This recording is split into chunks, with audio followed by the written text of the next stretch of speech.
This is Warhawk for the PS3. It's had a checkered past, but it's finally made it to the shelves. Originally planned as one of the launch titles and a showcase for the 6-axis tilt controller for the PS3.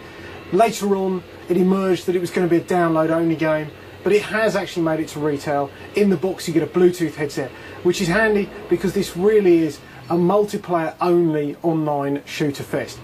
It's Battlefield 2142, but replace the walking tanks with hovering aircraft. And that's no bad thing, because you can soar over the battlefield serenely before getting blown out of the sky, because your plane is not impossible to control and someone else has been playing for months and they can control theirs brilliantly. And that's part of the problem, is this futuristic shooter where you compete with another team to secure and hold objective points and then get to respawn from them.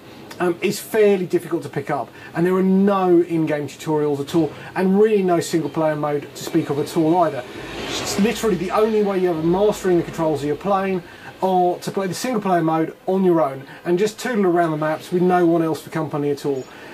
Because if you go into the multiplayer without having done this first, you get blasted all the time, non-stop. Other players who've been playing for months on the beta know these maps inside out, and shockingly there are no new maps from the beta. So the beta players have an unfair advantage against the rest of us, and there's no training mode, and that really demotes this game. It's a solid, good multiplayer game if you've got the chops to stick with it, but the lack of any form of tutorial or single player mode really hurts it quite badly. For that we give it 6 out of 10.